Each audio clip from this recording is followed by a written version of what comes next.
Ano nga ba ang pagbabago ng klima? Ang pagbabago ng klima ay tumutukoy sa mga pamatagalang pagbabago sa mga temperatura at pattern ng panahon. Ang ganitong mga pagbabago ay maaaring natural dahil sa pagbabago sa aktibidad ng araw o malaking pagsabog ng bulkan. Ngunit mula noong 1880s, ang mga aktibidad ng tao ang naging pangunahing dahilan ng pagbabago ng klima. Pangunahin dahil sa pagkasunog ng mga fossil fuel tulad ng carbon, langis at gas. Ang nasusunog na fossil fuels ay bumubuo ng mga greenhouse gases emissions na kumikilos tulad ng isang kumot na nakabalot sa mundo na naghuhukay sa init ng araw at nagpapataas ng temperatura.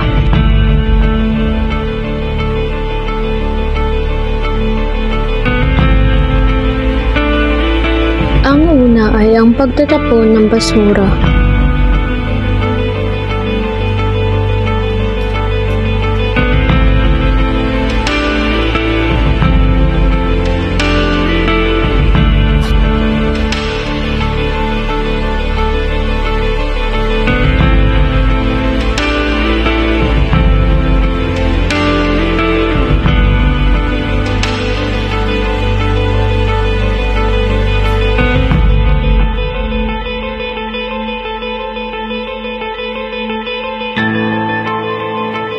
Pangalawa, ang pagputol ng kahoy o deforestation.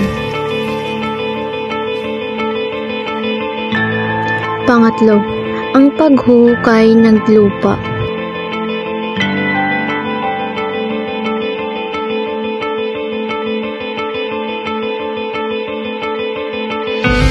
Pang-apat, ang pagsusunog.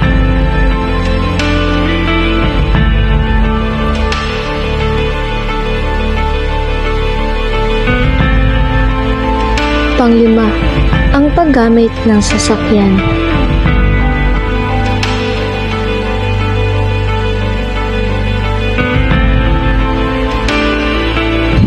Pang-anim, ang paggamit ng planta.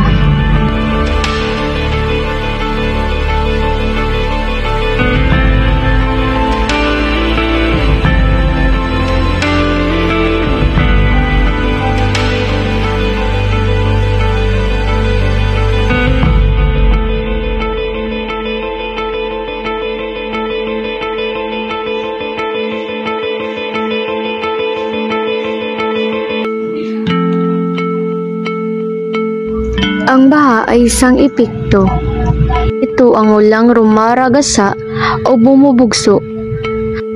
Maaari rin itong pagdagsang pagtambak ng napakaraming bagay sa isang lugar o basura at pagputol ng puno.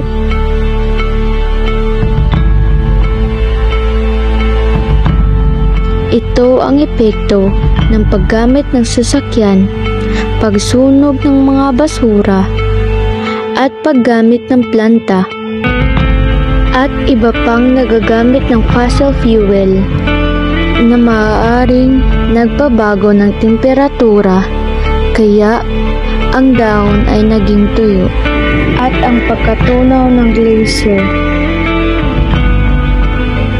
at ang sapang walang masyadong tubig.